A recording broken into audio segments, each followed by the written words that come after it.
Hey everybody, welcome to episode 4 of Raised Red, Living Blue. I am Sloan Roden, joined by... Jason Will.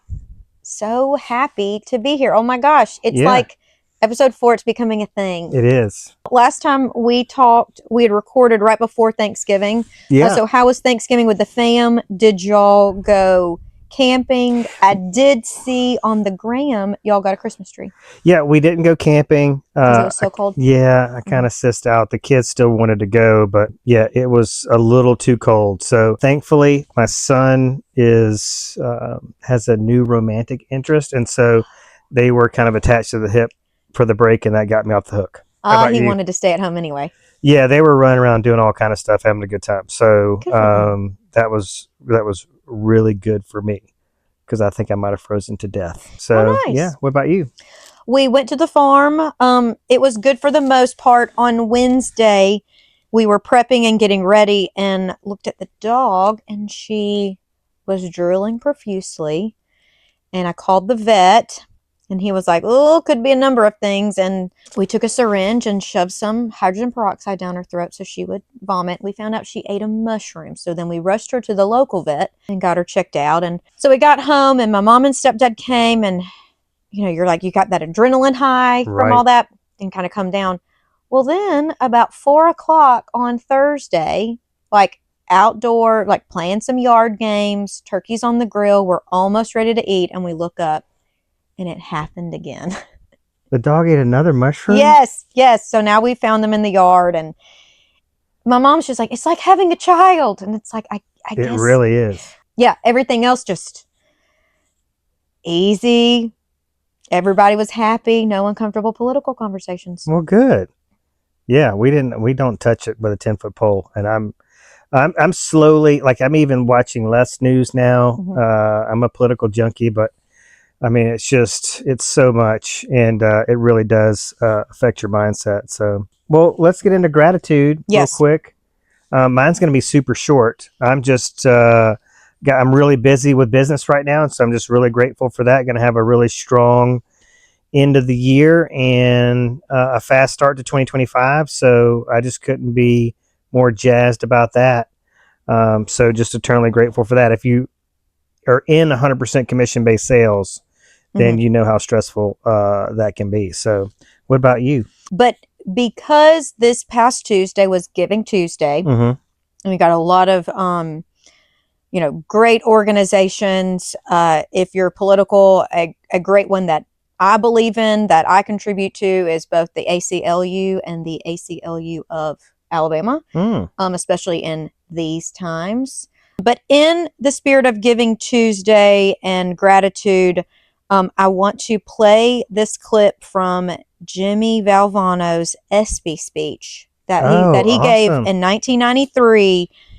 I want to say just like 3 months before he passed away from cancer. And the big thing is, this is Jimmy V Week on ESPN. To me, there are 3 things we all should do every day. If we do this every day of our life, you're going to have, what a wonderful, number 1 is laugh. You should laugh every day. Number 2 is think. You should spend some time in thought. And number 3 is you should have your emotions moved to tears. Could be happiness or joy. But think about it. If you laugh, you think, and you cry, that's a full day. That's a heck of a day. That's so good. And so how this ties into Giving Tuesday is the Jimmy V Foundation contributes to cancer research. I think that quote can just be used at any time of the year, and it's just so very powerful. Yeah, I love it.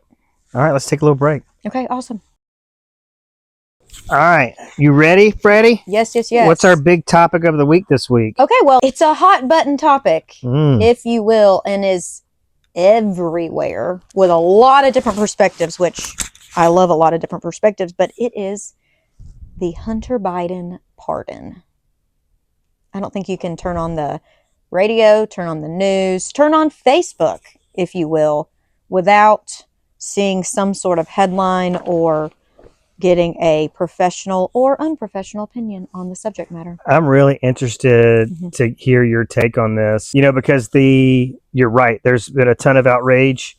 I would say not equal right and left, but there's still a heck of a lot of people on the left that are pissed Yep. at Biden for doing this, because, it's the whole moral high ground that the Democratic Party takes, which I think is, has been proven to be to our detriment, but was really brought into the forefront by Michelle Obama. When they go low, we go high. Yeah. We're the party that still believes in the rule of law, and then Biden just shot that in the foot with this pardon. But what is your take on it? I want to say my initial one was like, who cares? Yeah. It sounds like there are a good bit of just everyday people like you and I that are kind of apathetic towards it. Is this the thing I'm gonna get riled up about when there's all these like cabinet appointments that are coming through? Like, is that more worth my time and energy to look into? Then I started trying to do some research, and I found several articles that gave different perspectives of some on the history of pardons and some of the most controversial pardons we've had in U.S. history, which is always good to know because we as humans are really, really prone to recency bias. And this quote to me was just a punch in the gut of like most succinct way to put it. Mm-hmm. But it was Geraldo Rivera. And his quote is, "Most dads, including this one, would do what Joe Biden did. Blood is thicker than water. He was willing to tarnish his honor and reputation to save his child, who he believed was being shafted." And I can see that from the perspective of, would Hunter Biden would he have been gone after so harshly if his last name wasn't Biden? Mm-hmm. And with it being an unconditional pardon, this protects him from this incoming administration. Yeah. Which, that's the thing. There's been reporting that Biden and the administration, this was kind of a coordinated deal. In June of this year, there was basically a discussion and a mutual decision made that he was going to continue to say that he wasn't going to pardon him, even though it was still on the table based on the outcome of the election.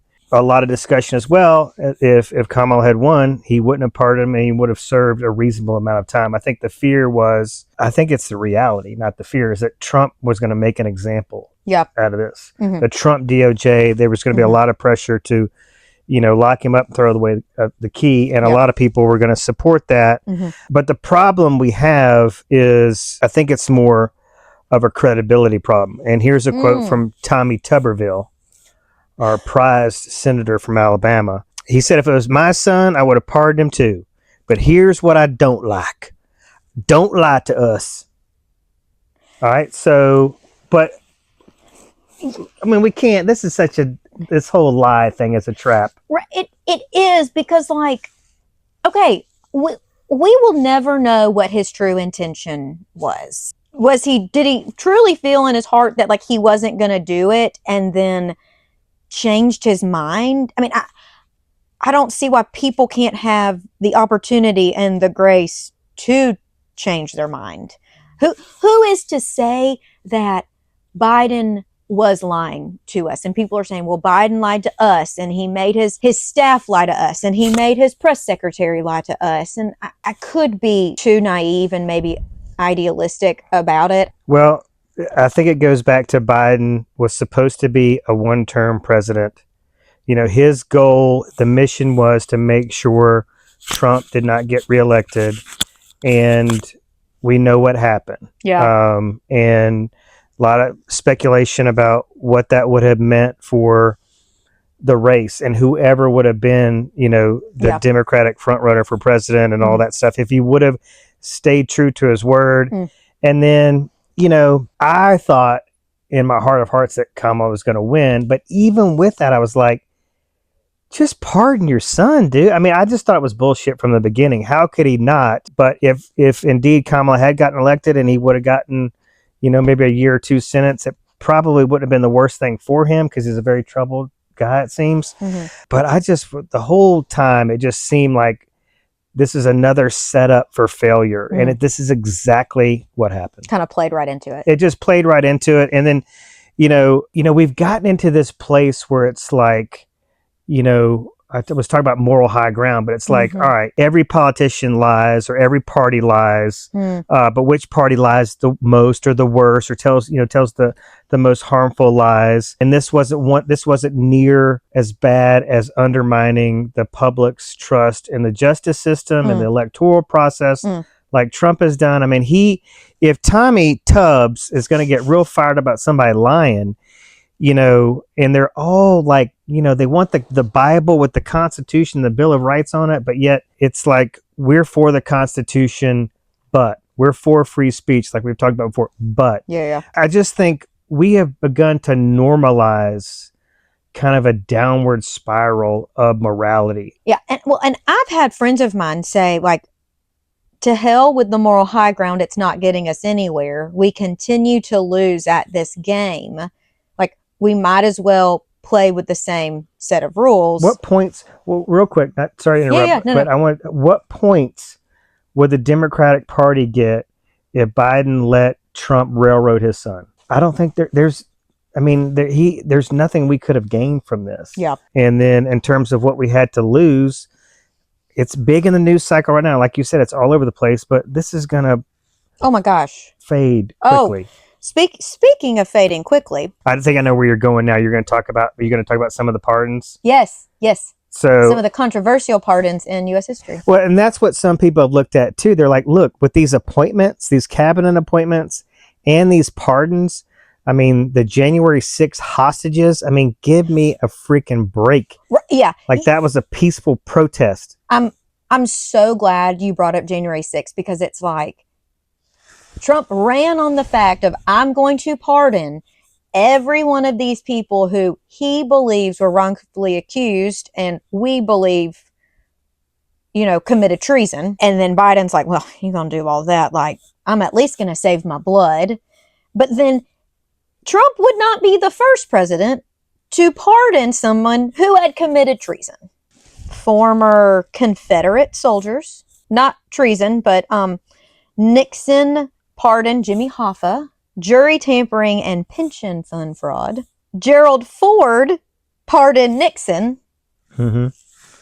And his, the thinking was help the country heal and just continue to move on. So this, I didn't have this in my notes, but this just sparked a talking point.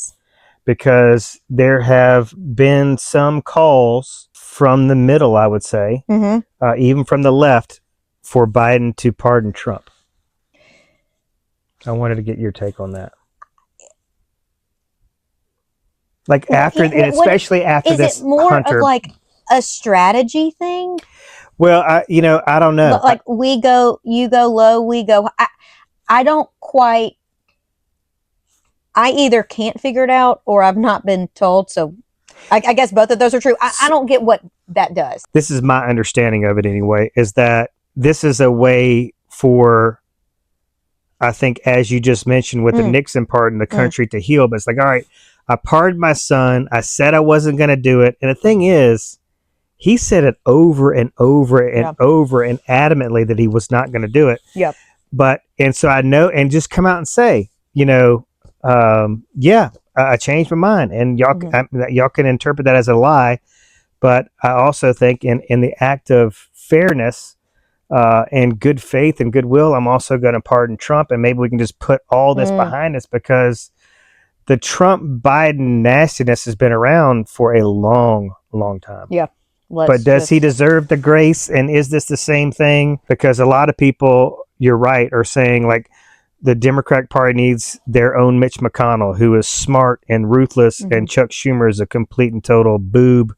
We need our own Joe Rogan. We need our own people fighting. We need somebody who's the head of the DNC that's going to throw some punches. A lot going on, a lot to consider. All right, let me read you this quote from Colorado Governor Paulus, who came out against the decision to pardon Hunter Biden. Oh, real quick, before you get into that. So I was listening to Pod Save America this morning, and this week's episode, a good portion of it was on this pardon, and there were people that understand it, were for, against it, and one idea was, we're not saying he's wrong for doing it. One, the statement wasn't compelling enough, and the timing wasn't good enough. Like, don't do this right after Thanksgiving. Like, wait till almost the end of the year, do some other good things first. Like, do like what Obama did and pardon people who are in jail for nonviolent crimes when those aren't even crimes anymore. Like,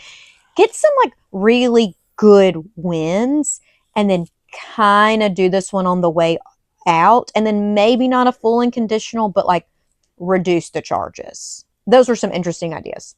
I don't think anybody in his situation would have done it differently or made a different ultimate decision. It could have been handled differently, which I feel like has been a theme throughout this presidency. Throughout the race. I mean, the most powerful political ad of this election cycle was, Kamala's for pronouns, Trump's for you. Yeah. So, and they never addressed it. Mm-hmm. If she would have come out and said, this was my train of thought at the time, this is my thought process on it now, it's changed, or just, because that clip on the TV because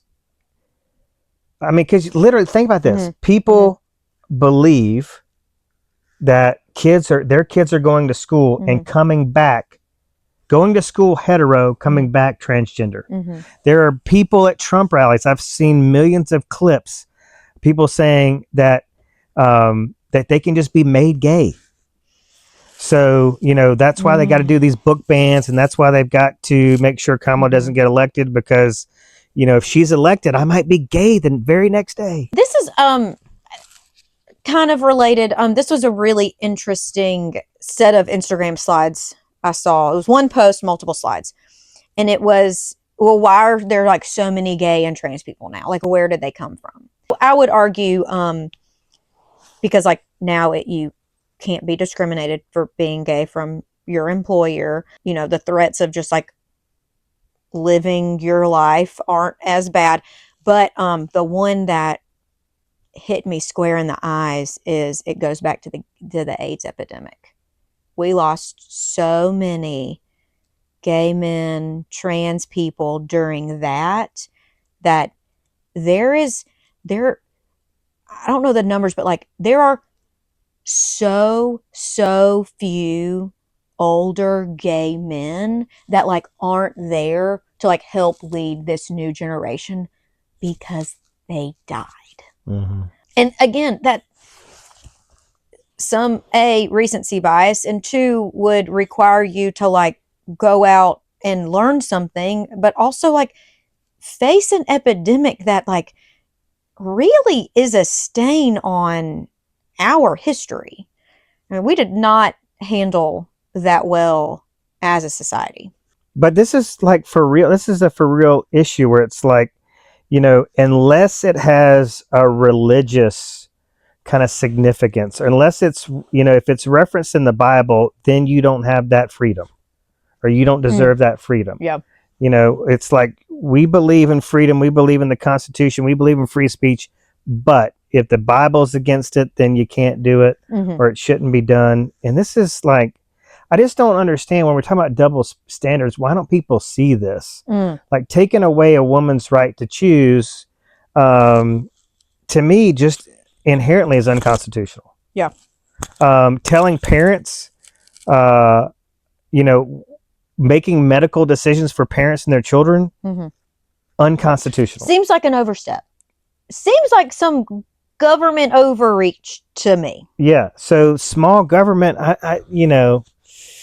we shall see. But let's get back to Biden. I want to get your response from Governor. And I do want to be sure to hit Paulus on the Second Amendment when it comes to this. Okay. So Governor Paulus of Colorado said, "I am disappointed that he put his family ahead of our country." To me, this is coming from a Democratic governor who said he is going to, or is puffing his chest out saying that he is going to stand up against this mass deportation, and maybe, has been threatened to be thrown in jail by whatever that guy's name is. This just seems dangerous to me to come out and say this type of stuff. And like you said, I mean, if it was him, he could just come out and say, this could have been, Biden could have handled this a different way. Yeah. This could have been handled a lot better. He could also recognize a legitimate fear that, this guy could have done a really significant amount of time had it been left to the Trump DOJ. Correct. I'm so glad you brought up the Second Amendment, because what he, the pardon and it being unconditional and, the timing of it, is part of it. But for me, I'm always like, okay, but like, what did he do? And so when I go back to that, it's 3 charges for lying about his drug use on a form when buying a handgun. Which a lot of Republicans do, by the way. Which is interesting because, like, it sure sounds like this is a type of, like, gun reform therefore. Like, these are the things, like, we've been saying, like... Double standard. Yeah. And they're like, then I guess that goes into it's like... the guns don't kill people, people do. And it's like, well, now then you've got to help the people, and you don't want to help the people. You just want to protect the guns. So that is for sure a double standard. And the other is failure to file and pay his taxes, tax evasion, and filing a false return. And I'm like... When most people get busted for these offenses, they get probation. Right. Like, some of this list of people who Trump pardoned are all other white-collar crimes, including his daughter's father-in-law, Charles Kushner, which is a very sordid tale. It really is. It feels like it would be, like, this is total creeper writing for, like, Billions or Severance. Yeah. Like, this is, like, straight up, it's like something out of, like, off of Showtime. 100%. So if everybody doesn't know, I mean, yes, he paid a prostitute. Yeah. He said his, was his brother-in-law? Yes. Set him up. Uh-huh. Okay. Charles Kushner, father of Trump's son-in-law, Jared Kushner. Convictions for tax fraud, witness tampering, and making false statements to the Federal Election Commission. He served 14 months of his 2-year prison sentence before the pardon, and he has since appointed Kushner to serve as the U.S. ambassador to France. It's almost like we're in the Twilight Zone. Will Trump ever face accountability for what he's done? I don't think so anyway. So this would be... No, because the Supreme Court ruled that he can't be tried for things that he did as acting as the leader of our country. Well, they're saying that Jack Smith left the window open by the way he dismissed the suit or the case, that it could be reopened at a later date. He still could be sentenced in this hush money. It won't happen. And so, I think it would take a lot of Trump's political power away from him if he got pardoned by Biden. It would just be like, hey, let's just throw all this shit out the window. They could no longer use the, like, I'm being crucified, I'm being attacked, this is all a political scheme against me. Because the whole thing is that Biden weaponized the DOJ. Oh, right. And okay. It's just tit for tat. Now Trump can weaponize DOJ. But Biden can say, well, this is how weaponizing I am with the DOJ. I'm going to pardon you, even though you did some really bad shit. Like, with our nuclear codes and, there's a lot of alleged rapey things. So here we go.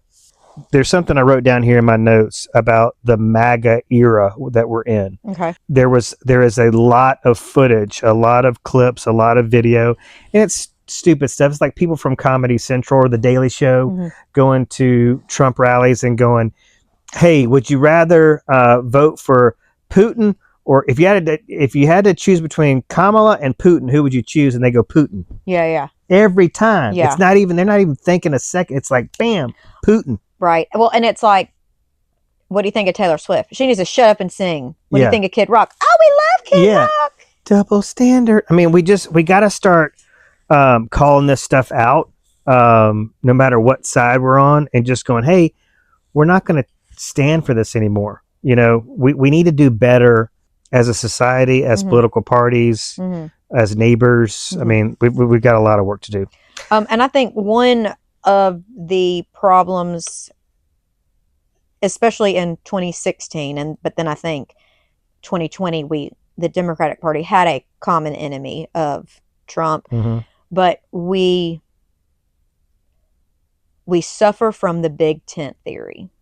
It's like we have so many special interests, which I think the right would call identity politics, that we can't, there's nothing bringing us together. There's not like a unifying drive like there is with the GOP that's like small government, big business, straight marriage, and pro-life. I mean, like it really is so succinct to those things, and we have everybody else, and it is like herding cats, and we definitely fell into I mean, those issues really plagued us this time around. No matter what color you are, no matter what race, no matter what religion, if your daddy is a gazillionaire, then you don't have any problems. If your dad's trans, he wants to ban assault rifles, he's pro-choice, you know, you still have no problems. You're going to have no problems getting into a great school, having a great life. So we don't have, you know, racism still exists. We still have problems there. But, you know, it's really a wealth, it's an income gap, not an identity gap.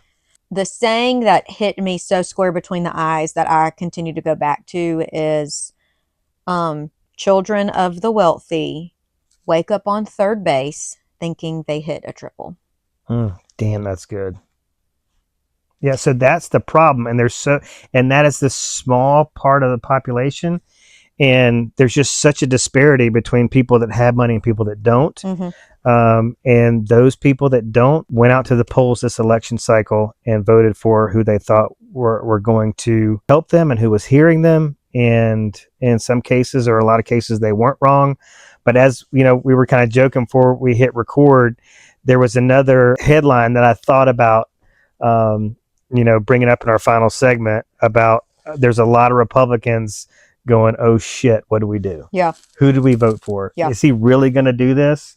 Because as we've already mentioned in past podcast episodes, Trump is an inflationary president. I mean, a lot of the things he's talking about are going to raise prices. Is he posturing? We just have to wait and see, but a lot to be nervous about. It is so crazy. I mean, posturing, gosh, that would be like the greatest gift to us all if this is all that's happening. But the Mexican president immediately came out when Trump said on January 1 that he was going to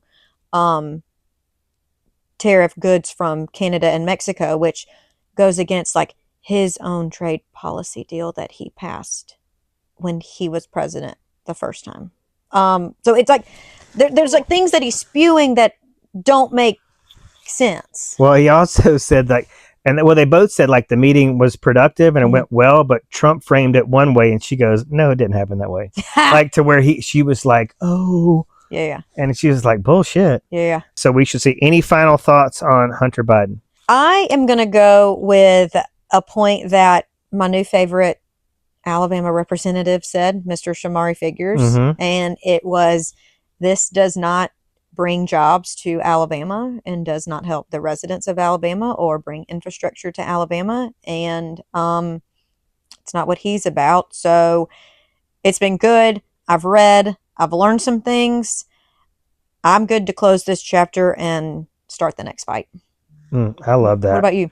My hope is that Hunter uses this gift, uses this grace from his dad to really start doing some good in the world.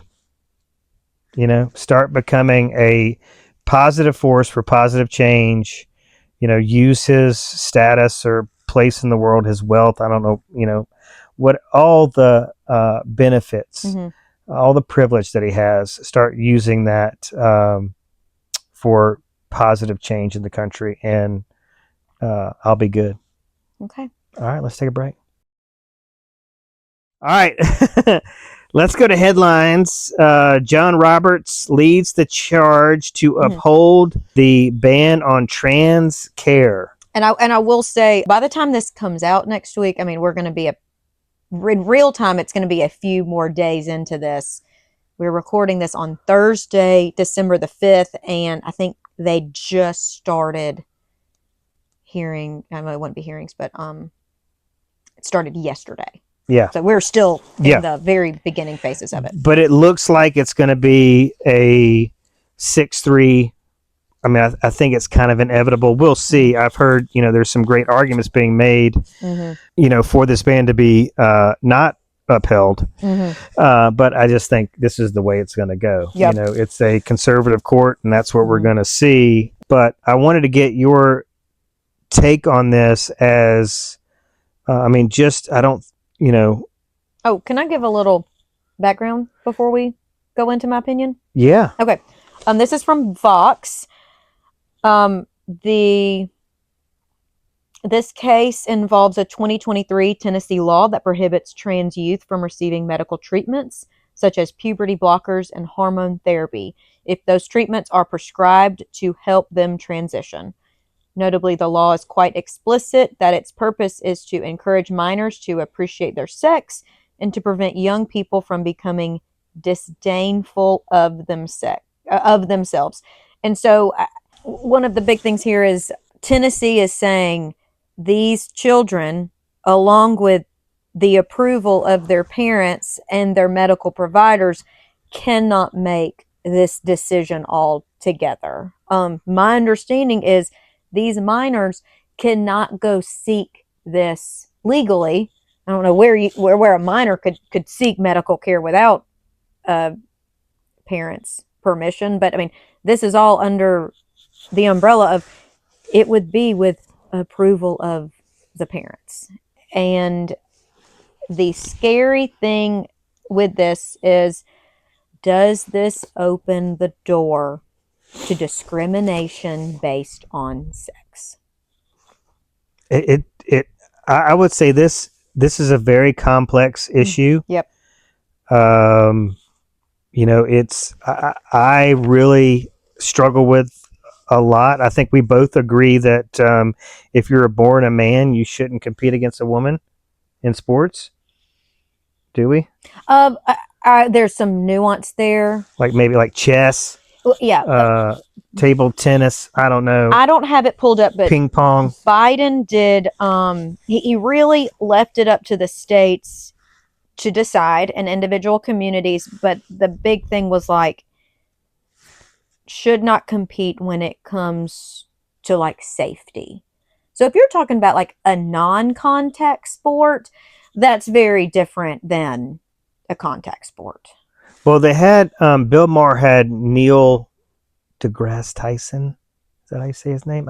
He's a science guy, but he's on the left, and he could not.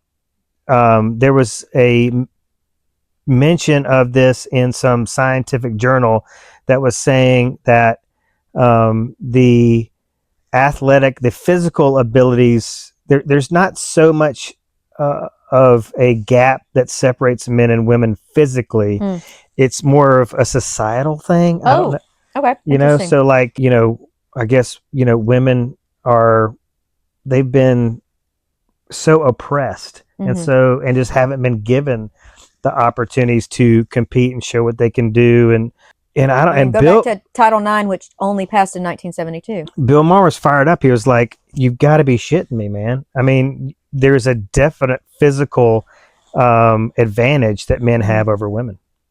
That's really interesting. I would love to read that article. And that kind of reminded me some of this other nuances, like at what age did these individuals start transitioning? So well, first of all, can I just ask you something? Is being gay a choice you made? Did you wake up one morning and go, I want to be gay? Oh, no. Not like, oh, I want to be gay. It was like that looks cool. What are or I'm not having much luck with the men. Maybe I'll try the women. Yeah, that is definitely. That's not how this works, right? Or no. You weren't influenced by a TV show or a family member, or this wasn't a peer pressure thing. I mean, am I wrong? Is it a biological thing, or is it a choice? Oh, for sure biological. So, I mean, it's not, there is, the way this is just being painted is that these are crazy liberal parents that are influencing their kids, or their kids are being influenced by books in the library at the school, or by other kids who are like, hey, let's be different. It's cool to be gay. It's cool to be trans. And the thought process here from many that I've heard from on the right is that these kids need to be given time until they mature. So after the age of 18, before they decide to do damage to their bodies that cannot be repaired. But then once you get to that point, it would be so much harder to go through these transitions. Think of somebody who, puberty blockers. Like I'm not a scientist or a medical professional, but I can only imagine, like, if you start taking puberty blockers at a young age compared to then, taking testosterone or other things as an adult, like those are very different scenarios. You know, and I don't know, like, do puberty blockers and other things help, keep female assigned at birth, I think that's the term, from like growing breasts? Like that would be a lot easier than getting top surgery, which is essentially a double mastectomy. I mean, that is a surgery. And that also goes, like, no one would do that just for show. Like, people do it. It's life-saving care, whether it's physical, mental. Think women do it who have the BRCA gene and have been diagnosed with cancer. Like, you do those things when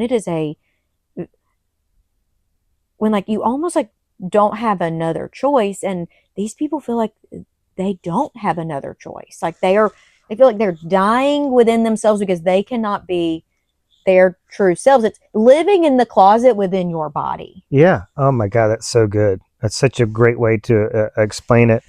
What was I going to say? Oh, so we're saying, hey, I'm for freedom of speech, but I'm pro-life, but I'm pro-life because what's happening to a lot of these teens is they're killing themselves. Right. I'm pro-choice, but what's happening to a lot of these women is they're dying from complications with childbirth because of these strict abortion laws, or they're going to start doing these back alley abortions again. So, which I mean, hasn't everybody seen Dirty Dancing? Like, yeah. That's what that was. I didn't know what that was when I was little, and baby's dad had to correct a botched abortion. Like, everybody needs to watch Dirty Dancing because that's what's going to happen.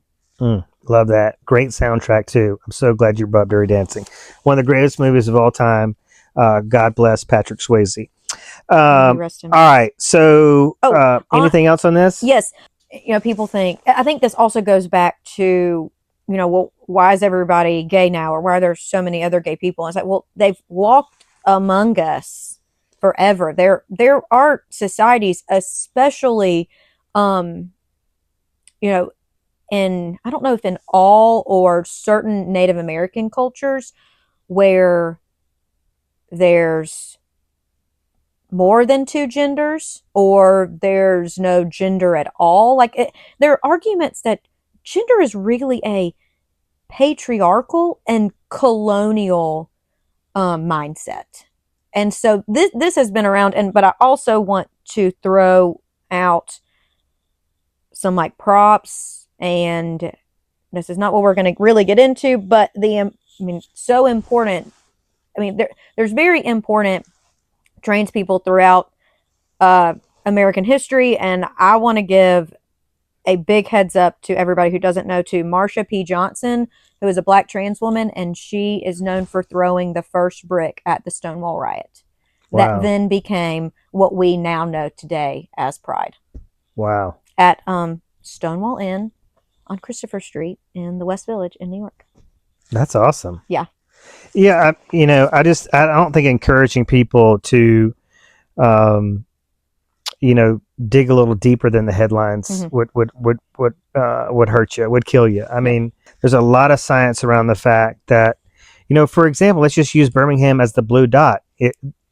It's in big metropolitan cities, there's more people that are educated or college educated, and instead of using that as a soapbox or something, or say I'm better than you, it's just to say that we're required to read books, and we're required to do research, and we're required to do, critical thinking skills. Exactly, that's what I'm looking. And so information is a big key to solving the problem that we're in. Yep. Very dangerous culture where there was I woke up to the news this morning of a mass shooting in, it's not really a mass shooting, but it was a school shooting in Colorado, an hour north of Sacramento, because of the religious. California? Yeah, because Colorado. of the religious belief. It was a Christian school or something, but because of the religious beliefs of the school, some guy went in there and shot up, but just injured 2 kids. But it was an elementary school. All right, so in line. Oh, you got something else? Yes, I want to go back to the trans kids in sports thing. I don't have a definitive stance, and there's so much nuance and this and that, and I need to dig into it. But I listen to Sue Bird and Megan Rapinoe's podcast each week. Those who don't know, Sue Bird was a professional women's basketball player, one of the best point guards in history. Megan Rapinoe on women's soccer player. They call it the football. Yeah, the football. And they talk. I'm on 2 of my favorite podcasts right now are where politics and sports intersect, and I love it. They always talk about how trans kids are being attacked and that we need to protect them, and they don't feel that it is a threat to women's sports because they think they feel like they're women. Right. But I'm also like, okay, these are 2 professionals who in their retirement have now become political activists. And okay, well, this was their craft, their job. I mean, they're professional athletes. So I tend to listen to their opinion a little more because they're the ones that it would be affecting. They lived it. They're an authority on the topic. All right, so that's a great podcast recommendation, and then I have just 2 more to close out. So a touch more. Flashpoint. Ooh. Season 1. Flashpoint season 1. That is about the Atlanta Olympic bombing, and then that's kind of like MAGA. How do we get where we are with this whole MAGA thing? Okay. And like you said, it started a long time ago. Follow. And then the second one is a podcast called The Opportunist. And it is about, this particular season is about a man by the name of Tim Ballard. Okay, got it. And this is in the vein of misogyny. And this guy's story, Tim Ballard, who he is, and where he might be headed in terms of, a comeback, but a comeback that would not be possible without Trump being reelected, and just his ties to the MAGA movement. Tim Ballard was a guy that the movie Sound of Freedom was loosely based on, which was a very powerful film. After that, I thought Tim Ballard, he became a personal hero of mine. And this podcast reveals really, I think, about a decades long trail of sexual assault, abuse, sex trafficking, grooming, manipulation. And what he was excommunicated by the LDS Church, but he was lifted up by Glenn Beck and got in the MAGA circles, and has, even after all these allegations and lawsuits, has still been in Trump's orbit, and spoke at Mar-a-Lago, and who knows. But Tim Ballard was, at one time worked with like Homeland Security. He was trying to say, his whole thing was, my mission in life is to save children from being sex trafficked. But he was an actual sexual predator himself.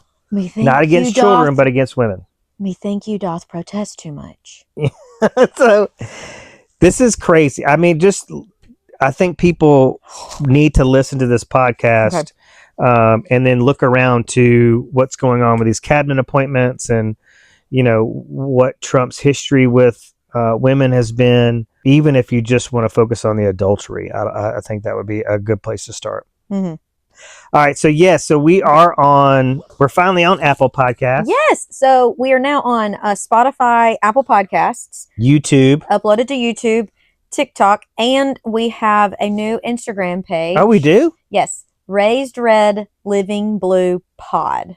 _pod? It's Raised Red Living Blue _pod. Yeah, so now you can really officially find us very easily on Apple Podcasts. I think that's where most people probably do their listening, but it would just be a huge help to us if you just hit that follow button. If you want to rate and review, that's your call, but a simple follow would be such a very positive act of kindness and help us reach a larger audience.